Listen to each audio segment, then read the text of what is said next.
남은 인생을 어떻게 살아야지 즐겁고 행복하냐, 행복한 방법에 대해서 지금부터 말씀을 드리겠습니다. 잘 들으시기 바랍니다. 노년에 가장 두려운 게 뭐예요?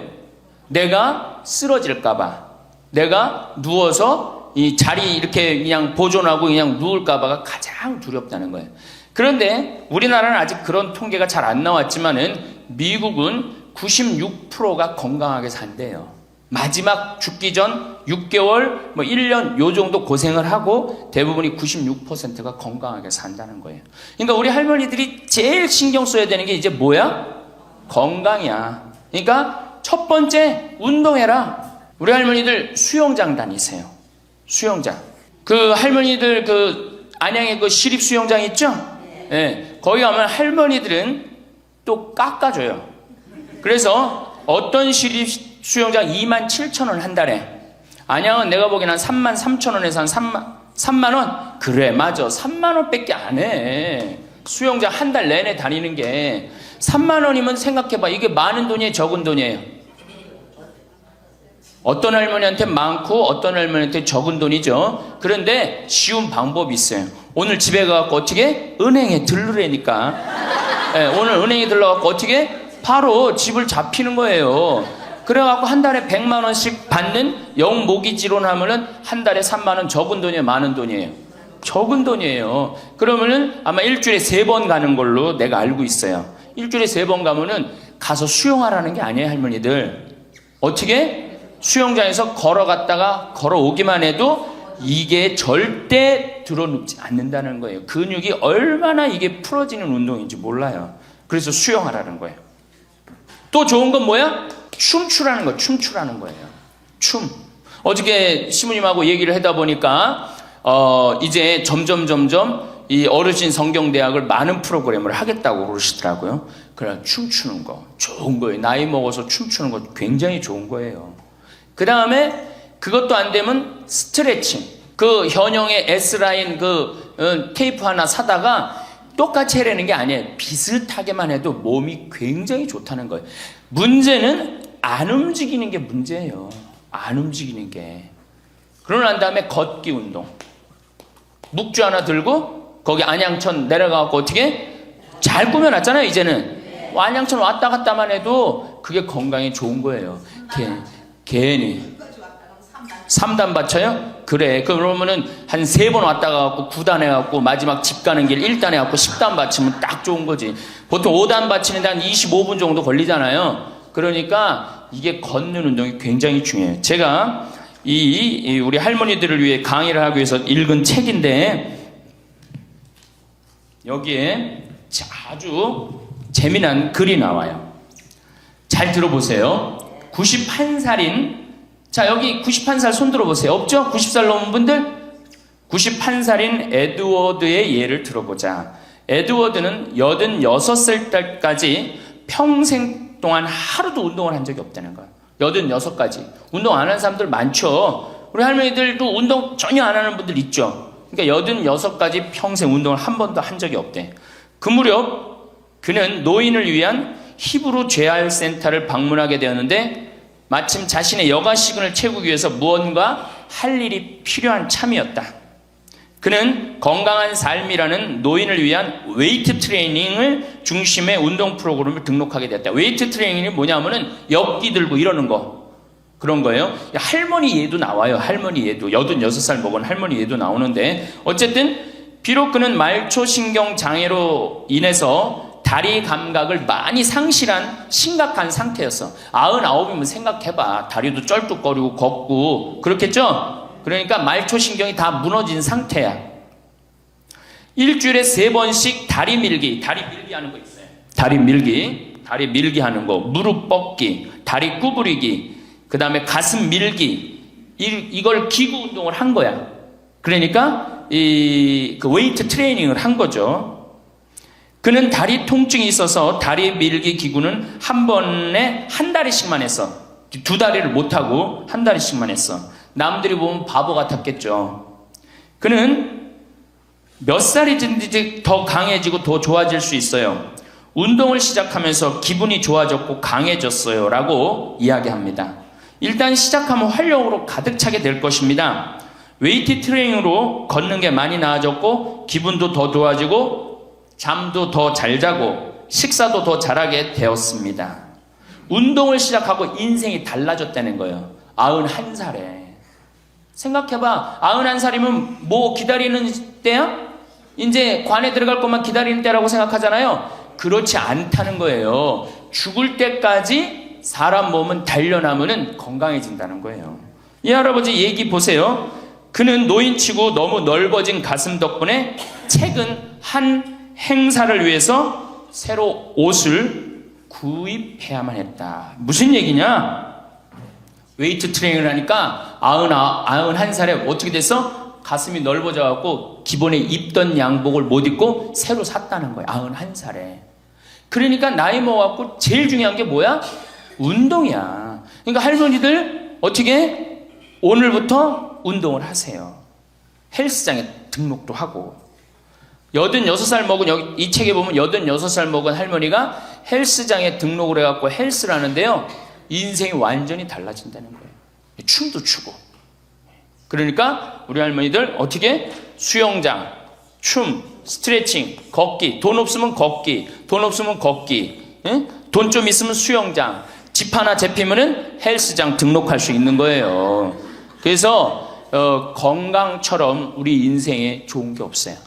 이런 걸 해다가 죽어야지 꼴까닥 죽는 거예요. 꼴까닥 그냥 죽어요? 절대 그냥 꼴까닥 죽지 않아요. 아무것도 안 하면은. 근데 이걸 계속 하다면은 마지막에는 근력이 다 떨어질 때는 그냥 일본에서 그래요. 팽팽하게 산다는 거. 고무줄을 한번 생각해봐. 고무줄 쫙 늘어뜨려. 굉장히 팽팽하죠? 어느 순간에 이게 다 되면 어떻게 돼? 딱 끊어진다 그래.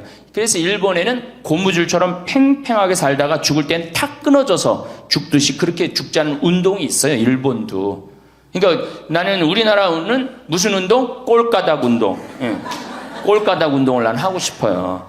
예. 꼴까닥 죽고 싶으면 수영도 하고 춤도 추고 스트레칭도 하고 걷기도 하고 헬스도 하라는 거예요. 체조 좋죠. 예. 그래서 우리 할머니들 노년의 가장 행복의 첫 번째 조건이 뭐다? 네, 운동을 해라. 다리를 끌고 다닐 수 있으면 끌고 다닐 수 있을 때까지 끌고 다녀야 돼요. 성당 어떻게 평일 미사 열심히 나가세요. 얼마나 중요해요. 지금 내 이제 하느님한테 곧 갈 때 아니야. 그러니까 하느님한테 잘 보여야 돼, 안 잘 보여야 돼? 그렇죠? 그럼 평일 미사, 주일 미사 말할 것도 없고. 가능한 한 며느리하고 사는 할머니들은 가능한 한 어떻게? 집을 벼주는 게 며느리를 위해서 좋은 거예요. 관계도 좋아져요. 자꾸 보면 관계가 나빠지는데 가끔 보면 좋아지게 돼 있어요. 그리고 이런 노인 어르신 성경대학 나와서 전심도 해결하고 들어가고 1박 2일 이렇게 나온 며느리 얼마나 좋겠어. 그렇죠? 예. 자, 두 번째. 우리나라 사람들이 진짜, 우리나라 할머니들이 진짜 못하는 게 뭐예요? 봉사예요. 미국은 노인이 3,300만인데 대부분이 봉사활동을 한다는 거예요. 심지어는 봉사활동 단체에 등록된 인원이 4천만 명이라는 거예요. 인원은 3,300만 명인데 등록된 인원은 4천만 명이라는 거. 한 군데만 봉사한다는 거 아니죠. 두 군데, 세 군데 봉사한다는 거예요. 그러니까 미국은 노인들 때문에 돌아간다는 거예요. 노인들 때문에. 근데 우리나라는 노인들, 봉사하는 노인들이 몇 명이나 돼요. 그러니까 우리가 그만큼 이기적으로 사는 거예요. 내 자식, 내 새끼, 우리 집만 생각하는 거지 우리 전체 사회를 생각하지 않는 거야. 아니 65세 넘어갖고 뭘 또 내 자식, 내 집, 내 새끼를 생각해. 이제는 좀 살 만큼 이 세상 얻어먹을 만큼 다 얻어먹었잖아. 세상에서 누릴 만큼 다 혜택을 누렸잖아요. 그러니까 이제는 어떻게 하고 돌아가야 돼? 되돌려주고 돌아가야지. 저는 제가 경복궁을 갔는데 그 얘기도 조금 있으면 말씀드리겠지만 할아버지 한 분이 나와서 해설을 하시는 거예요. 봉사하시는 거예요. 그러니까 일본어로 하시더라고. 일본 사람들 오니까 일본어로 저기 막 봉사활동 하는 거예요. 아, 너무 멋있어요. 그러니까 우리 할머니들도 내가 봉사활동, 독일은 할머니들이 이 인형 눈 붙여갖고 3천만 달러를 모았어요. 3천만 달러면 300억이야. 눈 붙여갖고 어떻게? 우리는 눈 붙여갖고 돈 모으면 어떻게? 손자 용돈 주죠? 아프리카에 병원 짓는데 기부했어요. 그러니까 노년이 돼갖고 얼마나 의미 있게 살 수 있어. 봉사활동 할 수 있는 거. 그러니까 우리 할머니들 봉사활동 하십시오. 우리나라 그제도 말씀드렸지만 자식한테 매달려서 자식 걱정하는 게 70%가 넘어요. 그러니까 이제는 뭐 하셔요? 봉사활동 하세요. 봉사활동. 성당에서도 나와갖고 주보 접기, 뭐 할 일 얼마나 많아. 청소하기, 성당 꽃밭 가꾸기, 그 다음에 화분 이렇게 꾸며갖고, 우리 여기 지금 한 분 들어와서 사시는 회장님이 계셔요. 나이가 한 75 되셨는데, 이 허브를 가꾸셔갖고, 지금 여기 어저께 우리 자매님들한테 제가 보여줬죠? 할아버지 한 분이 그 허브를 가꾼 거예요. 우리 생태마을을 얼마나 근사하게 만들어놨는지 몰라. 그러니까 우리 할머니들 분갈이도 배우고, 꽃도 키우는 것도 배워갖고, 허브 키우는 것도 배워갖고, 성당에 화분도 착 이쁘게 해놓고, 시간 너무너무 많은데 뭐 할 거야, 그 많은 시간. 뒷방에 쪼그리고 앉아갖고 대동아 전쟁부터 인생 복귀하고 앉아있는 시간, 그 시간 있느니 뭐 하는 게 나아? 봉사활동하는 게 나아요. 그래서 화분도 키우고 꽃도 키워갖고 성당 계단 올라가는 것도 놓고, 그게 얼마나 할 일이 많어. 원망하고 자식이 난 냉면 언제 큰아들이 사줄래나 둘째 아들이 사줄래나 막내딸이 사줄래나 그런 거 원망이나 하지 마시고. 세 번째, 일을 놓지 말아라. 일을 놓지 말아라. 여러분들, 송혜 선생님이 몇 살이시죠?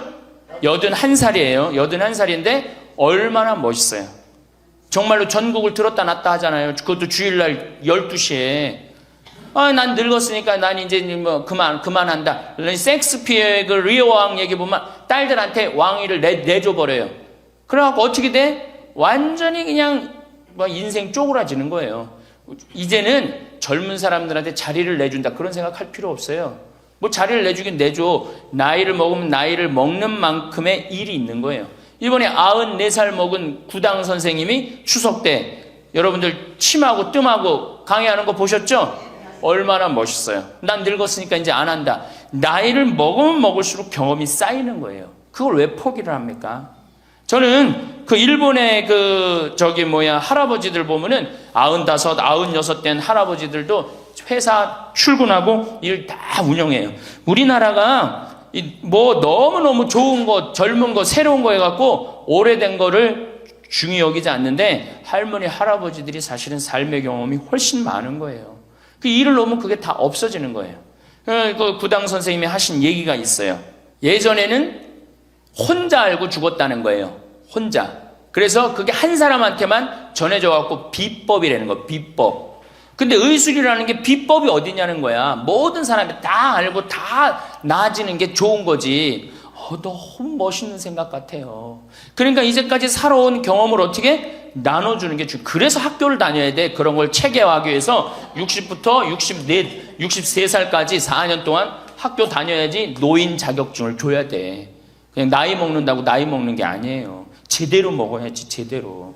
그러니까 절대 일을 놓지 말아라. 이번에 중국 북경올림픽에서 자원봉사자 최고령이 몇 살이야? 103살의 최고령 봉사자예요. 103살짜리가 자원봉사 했어요, 이번에. 그 할아버지가. 정말로 나이는 뭐에 불과해? 숫자에 불과한 거, 이제는. 나이는 숫자에 불과한 거예요. 그러니까 우리 할머니도 어떻게? 일을 놓지 말아라. 신부님, 우리가 해는 일이 뭐가 있어요? 할 일 많아요. 호스피스도 있고, 주위에. 내가 그 평택에 있을 때 마리아 할머니가 있었는데 86이었어요. 그때 그 동방 재활원 있었어요. 그 중증 장애자. 거기 가고 밥 먹여주고 씻겨주고 그거를 매일 가서 하는 거예요. 너무 멋있더라고, 그 할머니. 지금 이제 어떻게 됐는지 몰라. 이제 나이가 96, 거의 100살 됐을 텐데, 아마 안 돌아가셨을지도 몰라. 그렇게 건강하게 사셨다면은 안 돌아가셨을 거예요. 그러니까 할 일은 곳곳에 있다. 할 일은. 그러니까 뭐를 놓지 말아라? 일을 놓지 말아라. 바쁘죠? 네 번째, 내가 제일 중요하게 여기는 거, 공부해라. 나이 먹으면은 공부할 생각을 안 해요. 더 새로 배울 생각을 안 해요. 얼마나 우리 할머니들이 한심하냐면은 자식이 어머니 핸드폰 사드릴게요. 핸드폰을 사줬어. 그러면 기능을 배워야 될 거 아니야. 이게 복잡하고 골치 아프다고 기능 안 배우고 1번 큰아들, 2번 작은아들, 3번 막내딸 땡! 그렇죠? 아니 이거 강의 시간에 핸드폰 안 울리게 하려면 진동으로 하는 방법도 배우고, 진동 푸는 방법도 배우고, 그 다음에 또, 저 신부님 정말로 강의 너무너무 재밌네. 자, 한번 사진도 찍어야 되겠다. 그럼 사진도 쫙 찍고, 나하고 좀 내 핸드폰에 신부님 딱 사진도 좀 찍어 놓고, 이래야 되는데, 우린 배울 생각을 해야 안 해요? 생전 안 해. 1번 큰아들, 2번 작은아들, 3번 막내딸. 땡이야, 땡. 뭐, 메시지 보내는 법도 좀 배우고, 그래갖고 그냥 자식들한테 맨날 전화하고 그러지 말고, 자식이 뭐 하는지도 모르는데 맨날 전화하지 말고 메시지 보내갖고, 얘야 오늘 날이 참 덥단다. 더운데 뭐 건강 조심해라. 엄마가. 얼마나 멋있어요. 그러니까 안 배우고 짜증을 자꾸 내. 얘 뭐 이렇게 복잡한 게 이런 게 어딨냐. 아유 이거 내 관둬라. 이래고 그냥 짜증을 자꾸 배. 무식하면 자꾸 짜증을 부리고 승질을 부리게 돼 있어요. 그러니까 신부님 늙어서 자꾸 이렇게 가르쳐달라 저렇게 가르쳐달라 창피하다고. 시대가 얼마나 빨라요. 안 배우고 못 살아요. 안 배우고. 저도 배우는데요. 저도 우리 직원들한테 컴퓨터 모르면 전화해갖고 야 이게 어떻게 되는 거냐, 이걸 어떻게 이 그림을 집어넣어야 되는 거냐. 그래갖고 신부님 제가 컴퓨터 그대로 켜놓을 테니까 따라하세요. 그러면은 따라해요. 그래, 야 이게 뭐냐, 그러면서 배우는 거예요. 시대가 빨리 변하기 때문에 어떻게 배울 수밖에 없어요. 얼마나 빨리 변하느냐면은 지난 1000년은 지난 100년에 빠른 만큼 변해요. 지난 100년 동안 빠른 거는 지난 10년에 빠른 거하고 똑같아요. 지난 10년은 어떻게? 지난 1년에 변한 것처럼 또 지금은 3개월에 한 번씩 업그레이드 된다는 거예요. 그런데 안 배우면 어떻게 하려고. 안 배우면. 신부님 이젠 살 만큼 살았고 머리 복잡합니다. 뭘 배웁니까? 그냥 이러다 살다 죽지. 그럼 뭐하러 살아 죽지 그냥. 사는 아는 사는 것 같이 살다가 죽어야 될 거 아니에요. 운동도 하고 봉사도 하고 일도 놓지 말고 공부도 하고 그리고 살아야 되는 거예요. 뭐든지요 배우면 즐거운 거예요. 그래서 제가 우리 할머니들한테 자수, 수지침, 요즘 또 저기 평화방송 보니까 귀침 그 교육도 있대. 이침이라고. 이침, 도자기. 여기 할머니들 오면 예전에 내가 도자기를 이렇게 만드는 프로그램을 했었어요. 애들보다 훨씬 잘 만들어요. 할머니들이. 깜짝 놀랐어요. 왜 애들보다 훨씬 잘 만드는가 했더니 평생 송편 빚고 뭐 손으로 한 게 얼마나 많아. 그러니까 도자기를 정말이에요. 할머니들이 훨씬 잘 빚어요. 정말로. 알 거야. 지금 아는 사람들은 내가 내 얘기 무슨 얘기 하는지 아는 사람들은 알 거예요. 그러면 지금 할머니들 도자기 잘 빚어갖고 그거 공부하면은요 앞으로 10년 20년 동안 도자기 빚을 수 있어요. 그래갖고 도자기 잘 빚은 게 1년 2년만 배우면은 웬만한 거 빚거든요. 그럼 어떤 음식점에서 그 집 할머니 도자기 참 잘 빚는다 그러는데 우리 집에 그릇 한 100개만 주문한다고. 그럼 100개 해갖고 납품하고. 배우면은요 일이 생기게 돼 있어요. 일이 생기게 돼 있어요. 신부님 우리 능력이 지금 가장 좋은 때예요. 왜 10년 20년 산 사람보다 60년 70년 산 사람들이 경험이 축적돼 있어 안 축적돼 있어? 축적되어 있는 거예요. 그래서 깨달음이 자 인생을 4기로 나눕니다. 태어나서 25, 30살까지를 배움의 시기라고 그래요. 배움의 시기. 공부하고 배우죠. 이게 1기야. 인생의 1기. 30살서부터 50살까지는 사는 시기야. 사는 시기. 예. 그래갖고 장가가고 애 키우고 돈 벌고 집 마련하는 거야. 그렇죠? 50부터 70까지가 제 3기야. 구분하는 사람마다 다 틀리지만은 50부터 이게 비상하는 시기라는 거예요. 이때는 멋모르고 배우잖아. 이때는 삶의 경험이 다 축적돼 있잖아요. 그리고 이때 배우면요 그 배움의 깊이가 틀려진다는 거예요. 깨달음의 농도가 틀리다는 거예요. 굉장히 깊이 깨달을 수 있고 굉장히 깨달음이 클 수 있다는 거예요. 근데 이때 다 공부를 놓는단 말이에요. 이때 책도 안 읽고 생전 책 읽으라고도 책도 안 읽고 안 보인다고 그러고 안 읽죠? 안 보이긴 왜 안 보여? 피천득 선생님은 90살 될 때까지 다 봤는데 이게 자꾸 안 보니까 시력이 떨어지는 거예요. 계속 보면은 시력 안 떨어진다고 그래요. 뭐 텔레비전이나 계속 3시간 4시간 보니 그놈의 눈이 나빠지지. 뭐 하늘만큼 땅만큼 너는 내 운명 춘자네 경사났네 이런 거나 보고 있으니까 시력이 나빠지지. 다섯 번째, 인생을 즐겨라. 저는 엄마가 뿔났다 해서 이순재 선생님이 그 어떤 이쁘장한 할머니랑 데이트 요즘 하죠?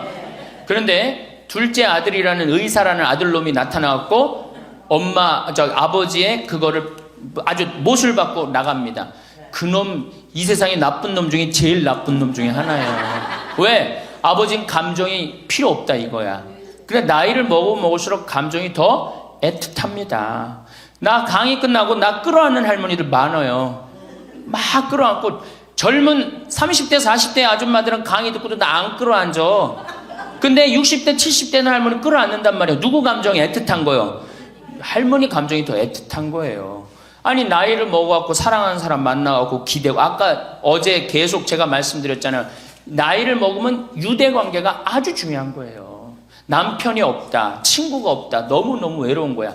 그런데 그 와중에 그 이쁘장 할머니랑 데이트를 하는데 그거를 반대하는 자식은 그 자식이에요. 그래서 여러분들 우리가 인생을 즐길 줄 알아야 돼요. 우리 할머니들 경복궁 자 전철 타면은 전철비 공짜 아니야? 공짜죠? 경복궁 윗장료 공짜 아니야? 공짜죠? 공짜예요. 65세 넘으면은. 자 보세요. 야 오늘은 내가 왕비처럼 대왕 대비마마가 되고 싶다. 노인 어르신 성경대학 같은 반 우리 도시락 싸들고 가자. 가면은요 그 얼마나 궁이 이뻐. 그럼 다 설명도 해줘. 그 뒤에 부용정이라는 데 가봐. 얼마나 그 정원이야. 왕실의 정원이에요. 내가 세계 여러 나라 정원 다녔지만 우리나라 정원처럼, 우리나라 궁의 정원처럼 자연스럽고 아름다운 데는 없어요. 다 다른 데는 꾸며놓고 정말로 편안하지 않아. 근데 거기 이렇게 산책을 하다 보면요 그냥 너무너무 좋다. 특히 이제 단풍 들 때 가봐요. 정말 기가 막히지. 그러니까 경복궁, 오늘은 우리 경복궁 가자. 경복궁 가갖고 하루 점심 먹고, 내일은 창덕궁, 모레는 어르신 성경대학이니까 어르신 성경대학교 가고, 다음 날은 3일 돌아다녔으니까 피곤하니까 하루 집에서 쉬고, 다음 날은 덕수궁. 그 다음에 또 내가 할머니들한테 많이 청하는 거는 박물관에 많이 다니시라는 거예요. 이거 다 배움하고 다 연결돼 있는 거야. 박물관에 가보세요. 내가 그동안 우리나라를 느끼지 못했던 걸 박물관 가면 국립박물관 가봐. 모든 걸 다 느낄 수 있어요. 그 다음에 여기저기 삼성 에버랜드 거기 있는데 희원이라는 데 가봐요. 얼마나 잘 꾸며놨는지. 그러니까 바빠.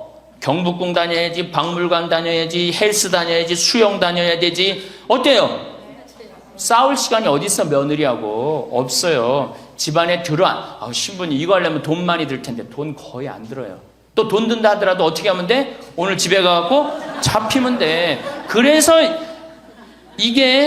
그래서 잘 생각해 보세요. 내가 운동 다니고 봉사 다니고 일하고 공부하고 경복궁 다니고 박물관 다니면은 아파서 누울 시간 있어요 없어요?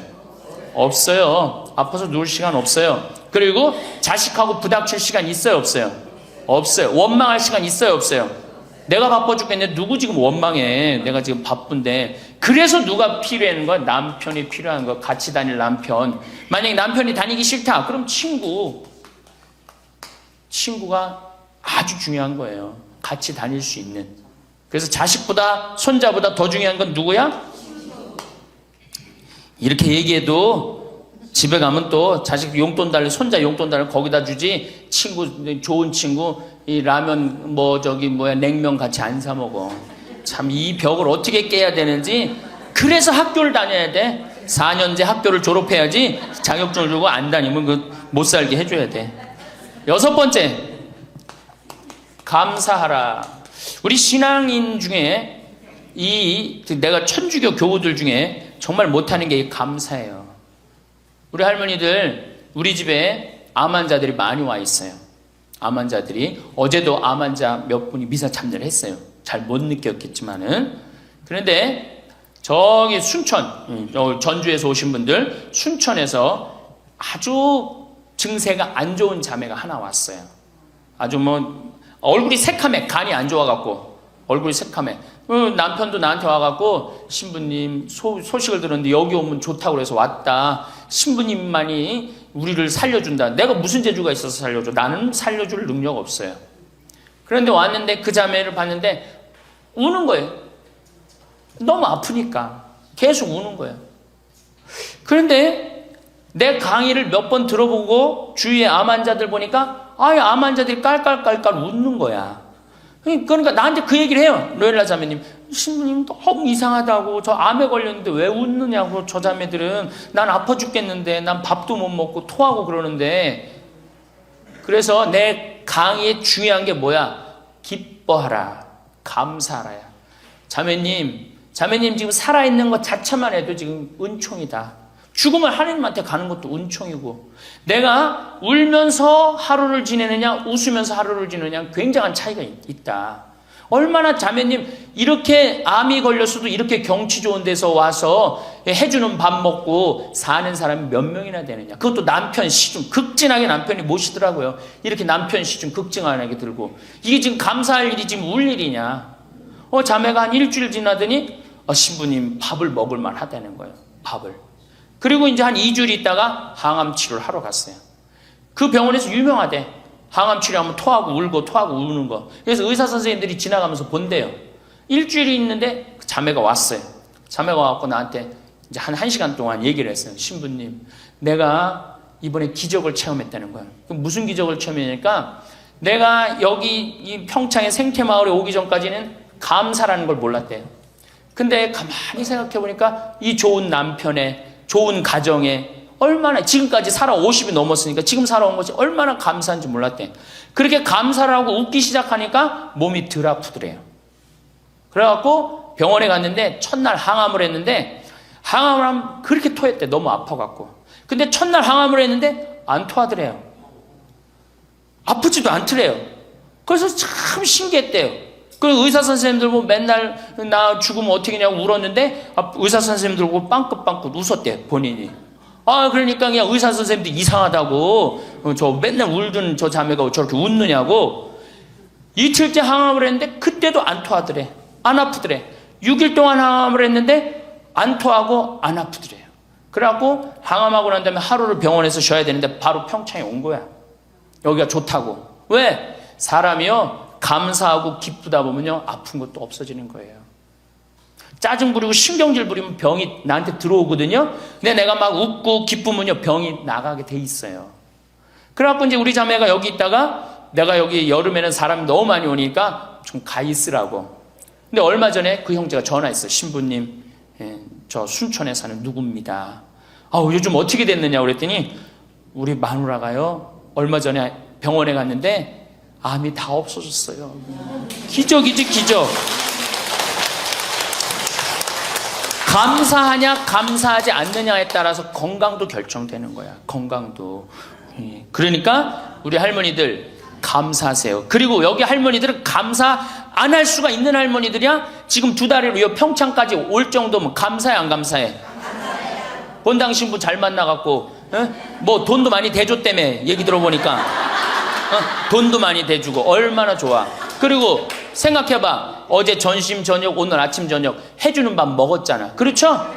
맨날 내가 집에서 해 먹어야 되는데 해주는 밥 먹고 얼마나 감사해. 또 어젯밤에 이렇게 빈님이 오시는데 아침에 일어나니까 저 구름, 산에 걸려있는 구름 이뻐요 안 이뻐요? 그러면은 벌써 하느님한테 감사 찬양 100번은 더 했어야 될까? 하느님 감사합니다. 내가 비산동 성당 다녀갖고 이 좋은 성당에서 여기 1박 2일로 보내주고 밥 3끼 이제 먹었잖아. 밥 3끼 공짜로 먹여주시고 감사합니다. 감사합니다. 입만 열면 뭐 해야 돼? 감사합니다 해야죠? 그러면은 건강한 거예요. 건강한 거예요. 그러고 살아야 돼. 그리고 집에서도 자식들 앞에서 입만 열면 뭐 해야 돼? 감사하다. 니네들 건강하고 나도 건강하고 감사하다. 그냥 냉면 안 얻어먹은 거 이런 것만 원망하지 말고, 냉면 먹고 싶으면 어떻게 하라고? 내 돈 가지고 내가 가서 사 먹으면 돼. 내 돈 주고 내가 가서 사 먹으면 되지. 그걸 기다려요. 신부님 냉면 사 먹을 돈이 어디 있어요? 집 하나 잡히면 되는 거예요. 7번째, 웃어라. 자, 우리 할머니들 어제 오늘 많이 웃었어요, 안 웃었어요? 이게 웃는 게 이 할머니들한테 문제인데, 웃으면 자꾸 수명이 연장된다는데 어떻게? 어린아이는요 하루에 300번 어저께 할머니들이 깔깔 웃은 것처럼 웃는데요. 근데 나이 먹을수록 하루에 10번, 15번을 안 웃는다는 거예요. 근데 우리 할머니들 어제 오늘 어린아이 같이 깔깔깔깔 웃었어. 그러니까 얼굴이 처음에는 얼굴이 다 굳어 있었어요. 첫 강의 평화방송 봐. 첫 강의 굳어 있나 안 굳어 있나?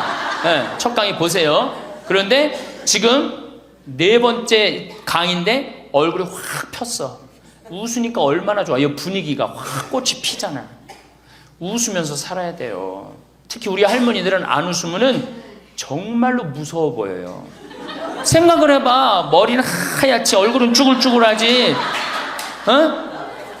거기다 웃어도 전찬을 방목인데 그 얼굴을 갖고 인상을 한번 써봐. 얼마나 자식들이 보기 싫겠어. 그러니까 자식들 보면 어떻게? 빵긋빵긋 웃어요. 빵긋빵긋. 그리고 가능한 한 집 근처에 안 들어가는 게 좋아. 수영장 다니고 헬스장 다니고 경복궁 다니고 박물관 다니고, 그 다음에 지금 각 구청에서 전부 다 교육 프로그램이 굉장히 많아요. 붓글씨도 배우고 가봐. 하여튼 프로그램이 굉장히 많아요. 제가 서울이나 뭐 이런 데 강의 가요. 일반 구청 뭐 또 이 여성교육센터 가보면 강좌가 40개가 넘어요. 그럼 그거 등록하고 가서 듣는 거야. 그거 얼마나 좋아. 가면 또 밥 주는 데도 많고. 집에 계시지 말고. 자, 8번째. 자기 자신에게 친절해라. 제가 이거 가장 중요하게 여기는 겁니다. 자기 자신에게 친절해라. 우리 할머니들 이제 내가 늙었으니까 이제 소용없다. 이제 뭐 난 늙었으니까 이제 뭐 부귀영화도 필요 없다. 그냥 밥 세 끼만 먹고 산다. 이러지 마세요. 지금처럼 소중한 순간이 없어요. 죽기 전에 가장 행복하게 죽어야지 천당 가는 거예요.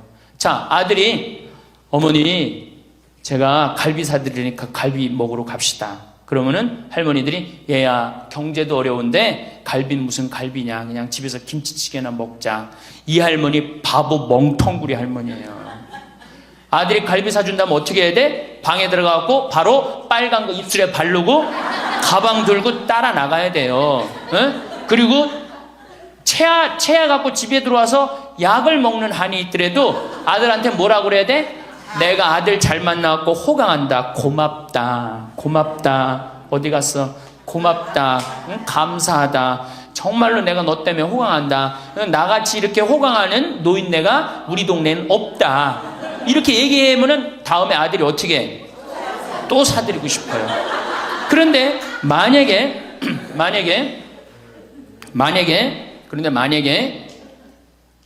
나는 먹으러 가기 싫다. 그리고 또 뭐가 꼬이는 게 있어갖고 더 화가 나면은 더 어깃장을 놓죠? 그러면 다음에 갈비 먹으러 갈 때, 자, 가자. 그러면은, 우리끼리 가자. 그러면 손자가, 할머니도 같이 가야지. 할머니 그거 싫어해. 우리끼리 가자. 그리고 간단 말이야. 자, 그리고 이제 그 소리를 들으면 또 어떻게 돼? 또 열받잖아. 스스로 무덤을 파지 마세요. 이번에 5월달에 우리 둘째 형님이 효자라고 그랬죠? 둘째 형님이 그동안 큰 대기업에 다니다가 이제 나이가 먹으니까 쫓겨났어요.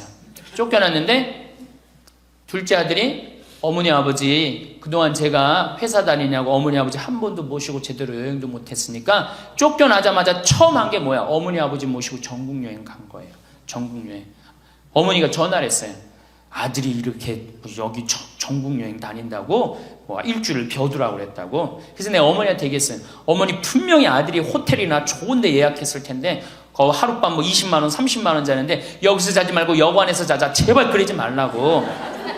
대신 어떻게 들어가고 자면서 내가 아들 만나고 호강한다. 내가 이렇게 내가 나같이 행복한 노인네가 세상에 어디 있을 수 있는가. 그렇게 계속 얘기하라고. 계속. 그래야지 아들이 기분 좋은 거예요. 나는 내가 신부 처음 됐을 때 어버이날인가 어머니한테 내가 옷 좋은 걸 사줘야 되겠다. 그래갖고 백화점에 가고 거의 100만 원짜리를 내가 골라갖고 은은하고 우아한 거를 사다 줬어요. 어머니한테. 근데 어머니가 그걸 딱 보더니 확 내던지더라고. 100만 원짜리를. 나 이런 거 싫다고. 그러니까 어머니 마음에 안 드는 거예요. 늙으면 난 울긋불긋한 거 좋아하는 걸 그때 몰랐지. 그걸 모르고 그냥 은은한 걸 사준 거야. 근데 마음에 안 들었던 거지. 그런데 사실은 마음에 안 들어도 아이고 고맙다. 그리고 안 꼈잖아. 그럼 그거 갖고 울긋불긋한 거 사면 되잖아. 근데 그 자리에서 버리니까 그 후로 난 한 번도 어머니 옷 사준 적이 없어요. 자신이 없는 거야. 뭘 사다 줘야지 이게 마음에 드는 건지. 이제는 좀 자신 있어. 이제는 울긋불긋한 거 사다 주면 좋다고 그래. 자기 자신한테 친절해야지 누구도 친절해? 자식도 귀하게 여기는 거예요. 재미난 얘기가 있잖아요. 어떤 엄마가 자기 아들을 막 때려. 야 이놈 자식 너 맨날 말도 안 듣고. 그럼 동네 아줌마도 에이 이놈아 너 왜 엄마 말 안 들어 때리는 거예요. 내 자식 내가 때리면 누구도 때려 남도 때리게 돼 있어요. 근데 내 자식 금에 오기야 키우면 다른 사람 못 때립니다. 똑같은 거예요. 할머니가 어제도 말씀드렸잖아요. 예쁘고 고운 옷 입고 탁 성당 갈 때 하얀 예쁜 한복 탁 입고 성당 갔다 오고 탁 걸어놓고 또 누구 온다면 탁 예쁜 거 입고 이건 뭐 이날이나 저날이나 몸빼바지 비슷한 거 입고 그냥 그러지 말라는 거예요. 그러니까 내가 이탈리아 프랑스 브랭땅 백화점인가 그 앞에 가는데 멋있는 양장 입고 다니는 다 할머니들이에요. 근사하게. 근데 우리는 할머니들이 다 그냥 정말로 그 늙은 티를 내고 있는 거예요. 그러지 마시고 하얀 옷 이쁘게 치마도 깨끗한 거 다 다려입고 풀도 먹이고 매일 그러려는 건 아니지만은 성당 갈 때 그렇게 하고 집에 와서 딱 걸어놓고 그렇게 자기 자신한테 귀하게 친절하게 해야지 인생이 값이 있는 거예요. 가치가 있는 거고. 아셨죠? 네. 아 내가 또 하나 빼먹은 거 있다. 운동할 때 목욕탕 다녀라. 나이 먹어갖고 건강에 아주 좋은 건 목욕이에요. 목욕. 그래서 어제 샤워해라. 어저께 구리성당에 베드로 대학에 매일 샤워해라 그랬죠? 목욕탕 다니세요. 피부도 고와지고 근육도 굉장히 많이 부드러워지니까. 그러니까 어쨌든 자기 자신한테 친절하면 돼. 신부님 너무 이기적이지 않느냐? 봉사활동 있잖아. 봉사하고 자기 자신한테 사랑하고 이렇게 살아갈 때 인생이 찬란한 거예요. 9번째. 신앙생활을 해라. 자, 이제 삶을 정리하는 시기야. 그렇죠? 삶을 정리하는 시기야. 삶을 정리하는 시기니까 이제 하느님을 믿고 하느님을 의지하고 살아가는 거 중요한 거예요. 그리고 사실은 우리 할머니들 지금 70, 80 사시면서 다 누구 은총이야? 하느님 은총이에요. 지금 우리 숨 쉬는 거, 공기 마시는 거, 여기 공기 달죠? 이 다른 공기 마시는 거 누구 은총 덕분이야? 하느님 덕분이에요. 그러니까 하느님 덕분이니까 어떻게? 하느님께 이제 남은 인생 감사하면서 사는 거예요. 그러니까 이 신앙생활, 하느님이 이제 묵주기도도 열심히 하시고 미사 참여도 열심히 하시고 그리고 어제도 말씀드렸지만 돌아가실 때 제발 자식한테 재산 남겨놓고 돌아가지 마세요. 어떻게 하세요? 하느님의 영광을 위해서 가난하고 헐벗고 불쌍한 이들을 위해서 봉헌하고 가세요. 그렇게 봉헌하고 가셔야지. 그 김남호 박사님이라고 우리 천주교 교우인데 한 7, 8, 거의 10년 전에 돌아가셨는데 300억 의사 선생님인데 300억 봉헌하고 가셨잖아요. 저는 그 선생님이 살아생전에도 대단하셨지만은 돌아가시면서도 너무 훌륭하게 돌아가신 거예요. 자식한테 재산 하나 더 물려준다고 그래봤자 그거 갖고 싸우기나 하고 감사하지도 않아. 10번째, 세계 평화를 위해 기도해라. 너무 대단한 얘기를 해죠. 세계 평화를 위해 기도해라. 우리 할머니들 어제도 미사여물 들어오는 거 보니까 어떻게? 손자를 위하여, 자식을 위하여. 제발 그러지 마시고 이제는 전쟁이 일어나면 하느님, 성모님이 그러잖아요. 전쟁 없애기 위해서 기도해라. 세계 가난한 이들을 위해서 기도해라. 그러잖아요. 그러니까 우리 할머니들 이제는 항상 누구를 위해서 기도해? 세계 평화, 세계의 구원을 위해서. 이젠 70쯤 됐으면 세게 놀아야 될 거 아니야. 크게 놀아야 될 거 아니야. 세계의 평화를 위해서, 세계의 구원을 위해서. 우리 성모님이 늘 세계 구원을 위해서 기도하라고 그러잖아요. 그리고 우리 신부들 위해서 기도하고. 그러니까 기도를 적어놔. 1번 이거 저기 뭐 방송에 뭐 누구 이름 하면 안 된다고 그러네. 본당 신부 위해서. 2번 세계 구원을 위해서. 3번 사제들을 위해서. 4번 기억하고 싶은 사람들 많잖아. 부모님을 위해서. 5번 자식들을 위해서. 6번 대통령 똑똑해지라고 기도하고. 이렇게 기도해놓고 아침부터 일어나갖고 딱 기도 지향을 두고 기도를 해두면요, 얼마나 자신이 소중한 사람이고 중요한 일을 한다는 걸 안다는 거예요. 우리 할머니들, 자, 다시 한번, 이거 뭐 다 기억 못 하겠지만, 뭐 해라? 운동해라. 뭐 해라? 봉사해라. 뭐 해라? 일을 놓지 말아라. 뭐 해라? 공부해라. 그 다음, 인생을 즐겨라. 아주 중요한 거예요. 그 다음에, 감사해라. 웃어라. 자기 자신에게 친절해라. 신앙생활을 해라. 세계 구원을 위해 기도해라. 자, 총정리합니다. 자, 21세기는 누구의 시대다? 노인의 시대다. 노인의 시대다. 의술이 발달해갖고 이제는 보통 100년을 산다. 100년을 사니까 우리 할머니도 앞으로도 30년, 20년 남아있다. 30년, 20년 남아있는데 외롭고 쓸쓸하게 살면 안 된다. 그래서 누가 필요하다? 친구가 필요하다. 자, 이제 30년 남아있는 오래 사는 나를 돌볼 사람은 아무도 없다. 돌볼 사람은 오로지 누구밖에 없다? 나밖에 없다. 그러니까 냉면이 먹고 싶으면 나 지금 냉면 먹고 싶은 거 누구만 한다? 나만 한다. 그러니까 누구한테 누가 사줘야 된다? 나한테 내가 사줘야 된다. 냉면 먹고 싶으면 어떻게? 내 돈 가지고 내가 가서 사 먹으면 되는 거예요.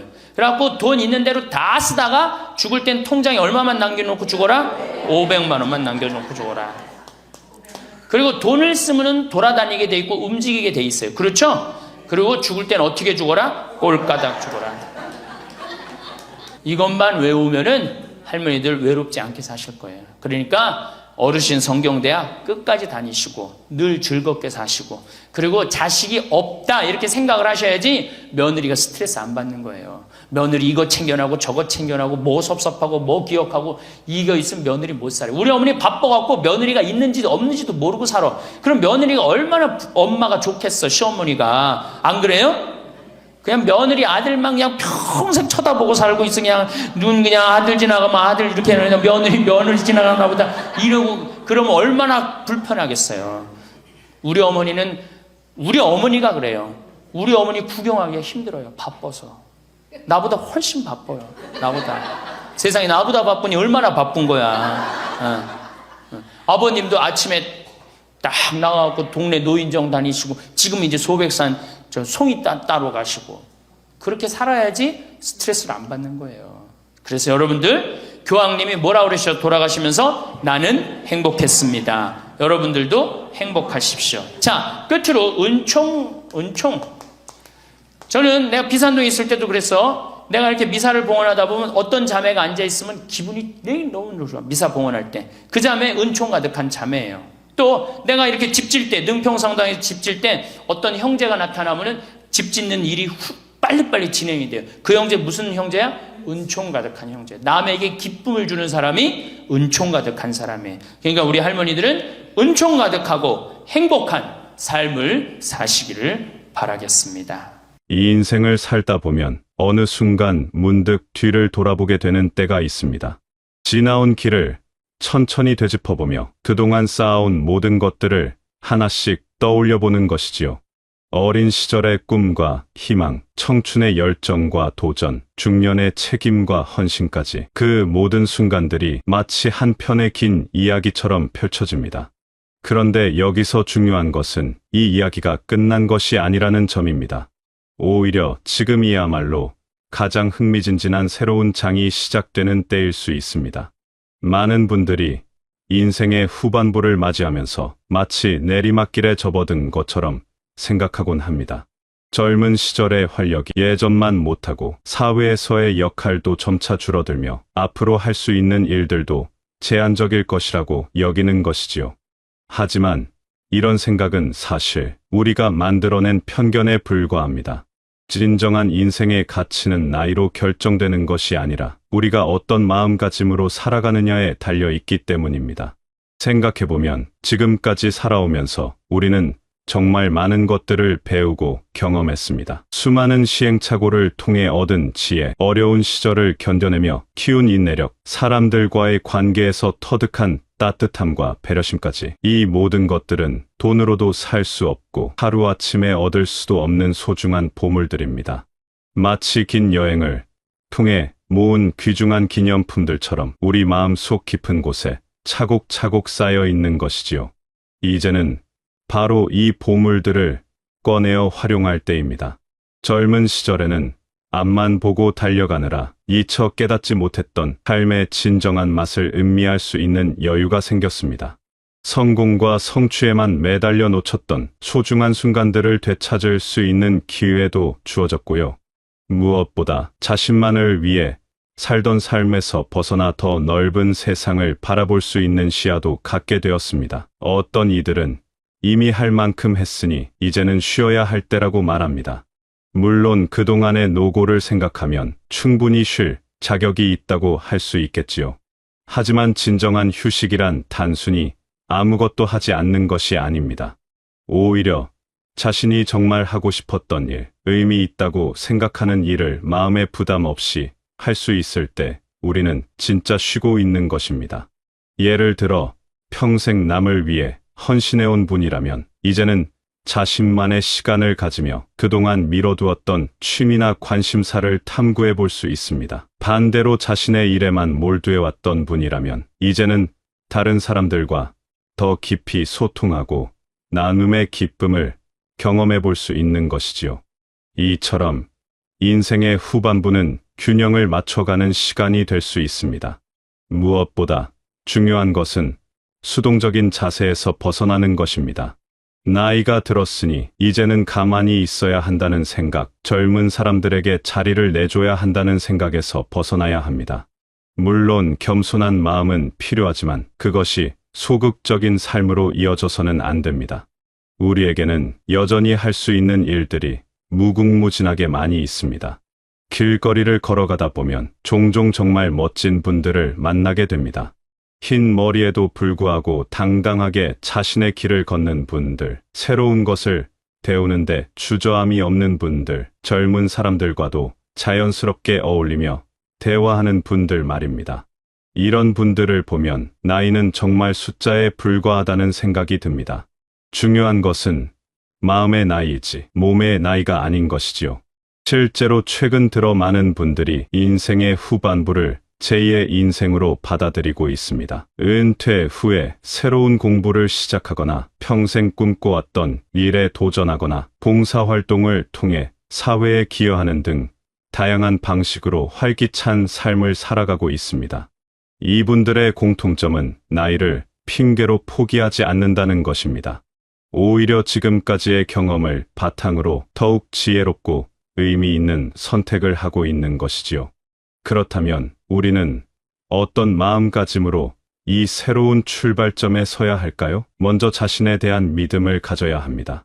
지금까지 살아온 세월이 헛되지 않았다는 것, 그 속에서 쌓은 모든 경험이 소중한 자산이라는 것을 인정해야 합니다. 그리고 앞으로도 계속 성장할 수 있다는 희망을 품어야 합니다. 배움에는 나이가 없고 사랑을 나누는데도 때가 따로 있지 않으니까요. 또한 유연한 사고를 가져야 합니다. 기존의 틀에 얽매이지 말고 새로운 가능성에 마음을 열어야 합니다. 젊은 세대와도 소통하려 노력하고 변화하는 세상에 적응하려는 의지를 보여야 합니다. 물론 자신만의 가치관과 신념은 지켜가되 그것이 고집으로 변하지 않도록 주의해야 합니다. 이 인생의 새로운 출발점에서 가장 필요한 것은 결국 용기입니다. 새로운 시작을 두려워하지 않는 용기, 실패를 겁내지 않는 용기, 다른 사람의 시선을 의식하지 않고 자신만의 길을 걸어가는 용기 말입니다. 이 용기가 있다면 나이는 정말 아무것도 아닙니다. 오히려 풍부한 경험과 깊은 통찰력이라는 무기를 가진 우리가 젊은이들보다 더 일을 해낼 수도 있는 것이지요. 마지막으로 잊지 말아야 할 것은 이 모든 것이 자신만을 위한 것이 아니라는 점입니다. 우리가 활기차고 의미 있는 삶을 살아간다는 것은 곧 우리 주변 사람들에게도 좋은 영향을 미친다는 뜻입니다. 가족들에게는 자랑스러운 어른의 모습을 보여줄 수 있고, 같은 또래의 친구들에게는 희망과 용기를 줄 수 있으며, 젊은 세대에게는 인생의 멘토가 될 수 있습니다. 이렇게 생각해보면 인생의 후반부는 끝이 아니라 정말로 새로운 시작인 것 같습니다. 마치 산을 오르면서 정상에 가까워질수록 더 넓은 풍경을 바라볼 수 있게 되는 것처럼, 우리도 나이가 들면서 더 큰 세상을 품을 수 있게 되었습니다. 이제는 이 넓은 시야를 바탕으로 진정으로 값진 삶을 살아갈 때입니다. 새로운 출발점에 선 우리에게 가장 먼저 필요한 것은 무엇일까요? 바로 건강한 몸과 맑은 정신입니다. 어떤 꿈을 꾸고 어떤 계획을 세우든 그것을 실현할 수 있는 기본적인 체력과 정신력이 뒷받침되어야 하기 때문입니다. 다행히 이 두 가지는 우리의 노력에 따라 얼마든지 향상시킬 수 있는 것들입니다. 먼저 우리 몸에 대해 생각해 봅시다. 젊은 시절에는 몸이 아무리 힘들어도 하루 이틀 쉬면 금세 회복되곤 했습니다. 밤을 새워도 다음 날 괜찮았고, 무리한 운동을 해도 큰 탈이 없었지요. 하지만 나이가 들면서 몸의 변화를 느끼게 됩니다. 계단을 오르면 숨이 차고, 오래 앉아 있으면 허리가 아프고, 작은 상처도 예전보다 늦게 낫는 것 같습니다. 이런 변화를 경험하면서 많은 분들이 체념하게 됩니다. 나이 들면 당연한 것이라고, 어쩔 수 없는 일이라고 받아들이는 것이지요. 물론 시간의 흐름을 거스를 수는 없습니다. 하지만 그렇다고 해서 손 놓고 있을 필요는 없습니다. 오히려 지금이야말로 우리 몸에 더 많은 관심과 애정을 쏟아야 할 때입니다. 운동이라고 하면 무언가 거창하고 어려운 것을 떠올리기 쉽습니다. 헬스장에 가서 무거운 기구를 들어야 하거나 숨이 턱턱 막힐 정도로 뛰어야 한다고 생각하는 것이지요. 하지만 진정한 운동은 그런 것이 아닙니다. 우리 몸이 원하는 것은 적당한 자극과 꾸준한 움직임입니다. 아침에 일어나서 창문을 열고 깊게 숨을 들이마시는 것부터 시작해 봅시다. 신선한 공기가 폐 속 깊숙이 들어오면서 온몸의 세포들이 깨어나는 것을 느낄 수 있습니다. 그리고 간단한 스트레칭으로 굳어있던 근육들을 부드럽게 풀어주세요. 목을 좌우로 돌리고 어깨를 위아래로 움직이고 허리를 천천히 돌려주는 것만으로도 몸이 한결 가벼워집니다. 걷기는 가장 완벽한 운동 중 하나입니다. 특별한 도구도 필요 없고 언제 어디서나 할 수 있으며 부작용도 거의 없습니다. 처음에는 집 주변을 천천히 한 바퀴 도는 것부터 시작해서 점차 거리를 늘려나가면 됩니다. 걸으면서 주변 풍경을 감상하고 계절의 변화를 느끼고 지나가는 사람들과 인사를 나누다 보면 몸뿐만 아니라 마음도 건강해집니다. 정원 가꾸기도 훌륭한 운동입니다. 흙을 만지고 물을 주고 잡초를 뽑는 모든 동작이 우리 몸에는 적당한 운동이 됩니다. 무엇보다 식물이 자라는 모습을 지켜보는 것은 마음에 큰 기쁨을 줍니다. 작은 씨앗이 싹을 틀 때의 신비로움, 꽃이 피었을 때의 아름다움, 열매를 맺었을 때의 뿌듯함은 돈으로도 살 수 없는 소중한 경험입니다. 수영이나 요가, 태극권 같은 운동도 좋습니다. 이런 운동들은 몸에 무리를 주지 않으면서도 전신을 골고루 사용할 수 있게 해줍니다. 특히 물속에서 하는 운동은 관절에 부담을 주지 않아서 안전하고, 요가나 태극권은 몸과 마음을 동시에 다스릴 수 있어서 일석이조의 효과가 있습니다. 하지만 운동보다 더 중요한 것은 꾸준함입니다. 하루에 몇 시간씩 무리하게 운동하다가 지쳐서 포기하는 것보다는 매일 조금씩이라도 꾸준히 몸을 움직이는 것이 훨씬 좋습니다. 마치 매일 조금씩 물을 주어야 식물이 건강하게 자라는 것처럼 우리 몸도 매일 조금씩의 관심과 사랑이 필요합니다. 이제 마음의 건강에 대해 이야기해 봅시다. 몸의 건강만큼이나 중요한 것이 바로 정신의 건강입니다. 아니, 어떤 면에서는 마음의 건강이 더 중요할 수도 있습니다. 마음이 건강해야 몸도 따라서 건강해지고 삶에 대한 의욕도 생기기 때문입니다. 마음을 건강하게 유지하는 가장 좋은 방법 중 하나는 계속 배우는 것입니다. 배움에는 나이가 없다는 말이 있습니다. 실제로 새로운 것을 배울 때 우리 뇌는 활발하게 움직입니다. 새로운 신경 연결이 만들어지고 기억력도 향상되며 창의적인 사고도 늘어납니다. 배움이라고 해서 반드시 어려운 학문을 공부해야 하는 것은 아닙니다. 평생 관심 있었지만 바빠서 미뤄두었던 것들을 하나씩 배워보는 것으로 충분합니다. 그림 그리기, 악기 연주하기, 외국어 배우기, 요리하기, 컴퓨터 다루기 등 무엇이든 좋습니다. 중요한 것은 새로운 도전을 통해 뇌를 자극하고 성취감을 느끼는 것입니다. 책 읽기도 마음을 풍요롭게 하는 좋은 방법입니다. 젊은 시절에는 실용적인 책들을 주로 읽었다면 이제는 마음의 양식이 되는 책들을 읽어볼 수 있습니다. 소설을 통해 다양한 인생을 간접적으로 경험하고 시를 통해 언어의 아름다움을 느끼고 철학서를 통해 삶의 의미를 되돌아볼 수 있습니다. 친구들과의 만남도 마음 건강에 매우 중요합니다. 오랜 친구들과 함께 과거의 추억을 나누는 것도 좋고 새로운 사람들과 우정을 쌓아가는 것도 의미 있습니다. 사람은 혼자서는 완전할 수 없는 존재입니다. 다른 사람들과의 관계 속에서 자신을 발견하고 위로받고 기쁨을 나눌 수 있습니다. 취미 활동도 빼놓을 수 없습니다. 젊은 시절에는 생계를 위한 일에 쫓겨 자신만의 취미를 가질 여유가 없었던 분들이 많습니다. 하지만 이제는 다릅니다. 진정으로 자신이 좋아하는 일에 시간을 투자할 수 있게 되었습니다. 사진 찍기, 등산하기, 낚시하기, 바둑 두기, 춤추기 등 어떤 것이든 자신의 마음을 즐겁게 하는 활동을 찾아보세요. 중요한 것은 이 모든 활동들이 의무가 아니라 즐거움이어야 한다는 점입니다. 억지로 하는 운동은 오래 지속되지 않고 마지못해 하는 공부는 효과가 없습니다. 자신이 진정으로 원하는 것이 무엇인지 마음속 깊이 들여다보고 그것을 하나씩 실현해 나가는 과정에서 진정한 행복을 찾을 수 있습니다. 몸과 마음이 건강해지면 놀라운 일들이 일어납니다. 아침에 눈 뜨는 것이 즐거워지고 하루하루가 기대가 됩니다. 새로운 도전이 두렵지 않고 실패해도 다시 일어설 수 있는 힘이 생깁니다. 무엇보다 자신에 대한 자신감이 생기고 다른 사람들에게도 긍정적인 에너지를 전할 수 있게 됩니다. 건강한 몸과 마음을 바탕으로 우리가 할 수 있는 가장 의미 있는 일 중 하나는 바로 나눔입니다. 지금까지 살아오면서 우리는 참으로 많은 것들을 받았습니다. 부모님의 사랑, 스승들의 가르침, 친구들의 우정, 사회의 도움까지 이 모든 것들이 쌓여서 지금의 우리가 되었습니다. 이제는 우리가 받았던 그 사랑과 도움을 다른 이들에게 전해줄 때입니다. 나눔이라고 하면 흔히 돈이나 물건을 주는 것만 생각하기 쉽습니다.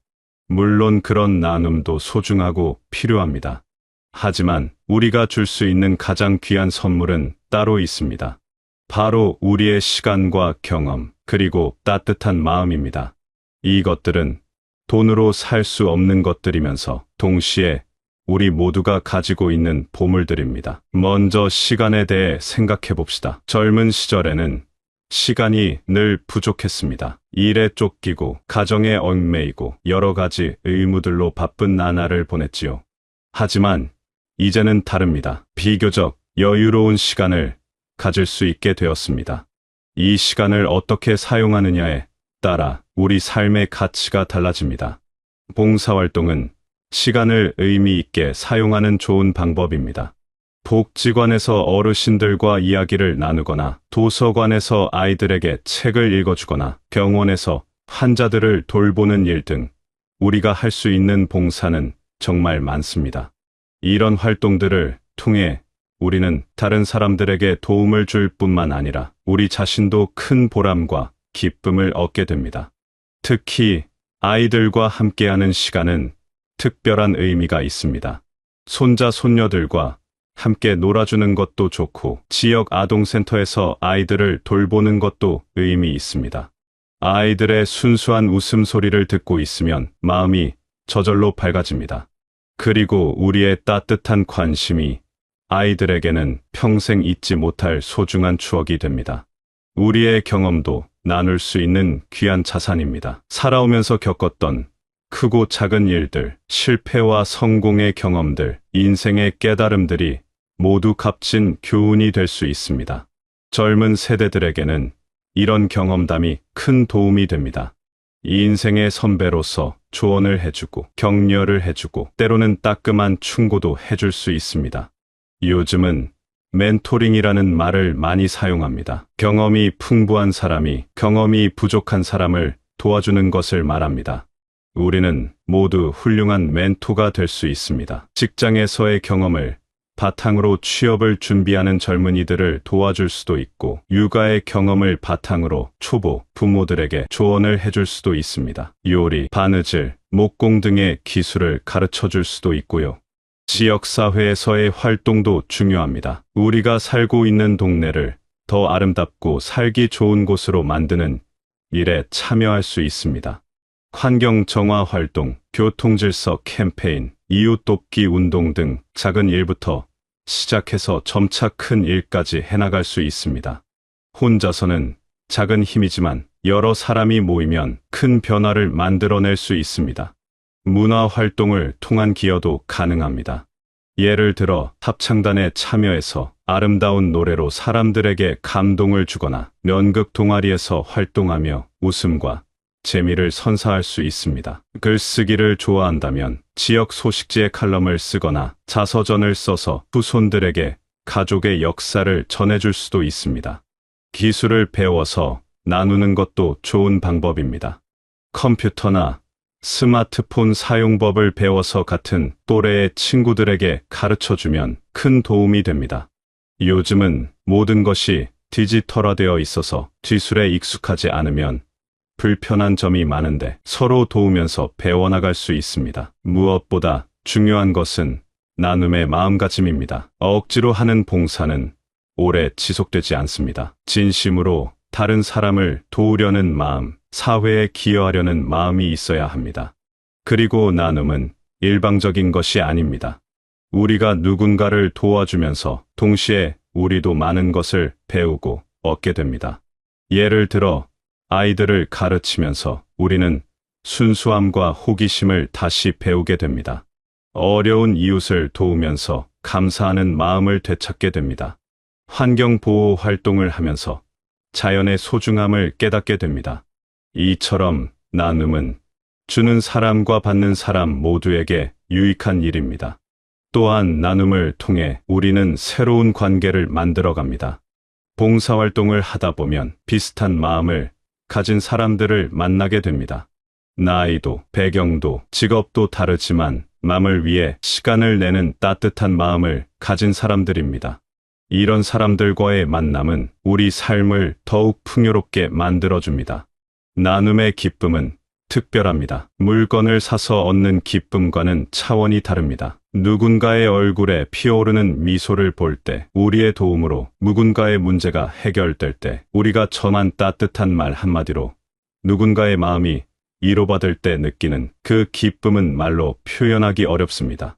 그리고 이런 기쁨은 나이가 들수록 더욱 소중해집니다. 젊을 때는 성공과 성취에서 기쁨을 찾았다면 이제는 나눔과 기여에서 더 큰 기쁨을 찾을 수 있습니다.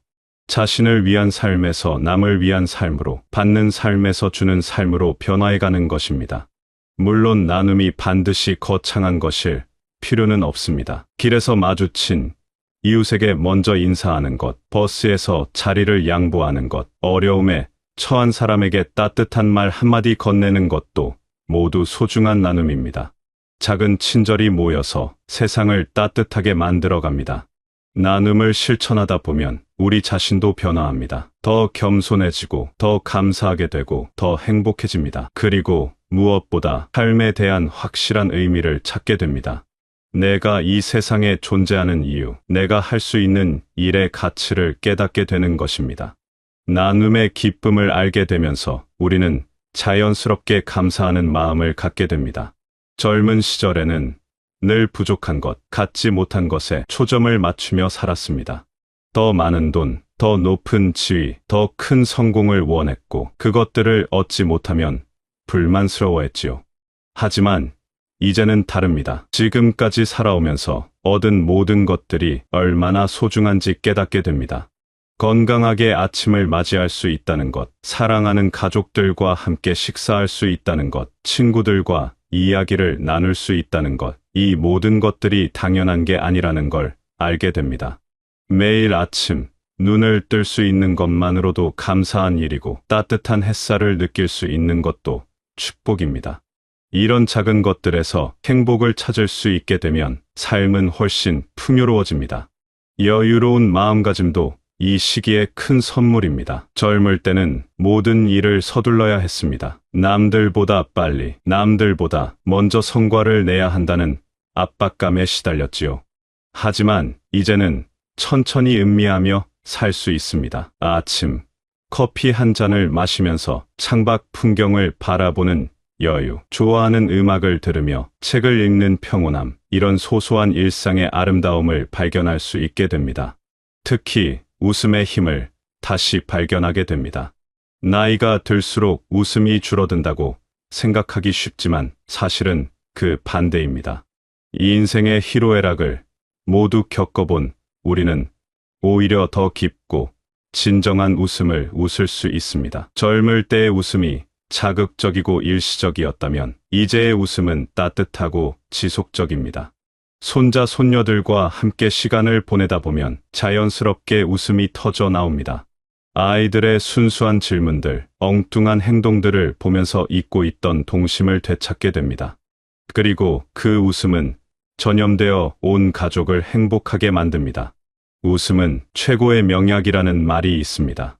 실제로 웃을 때 우리 몸에서는 엔돌핀이 분비되어 스트레스를 해소하고 면역력을 높여줍니다. 유머 감각을 기르는 것도 중요합니다.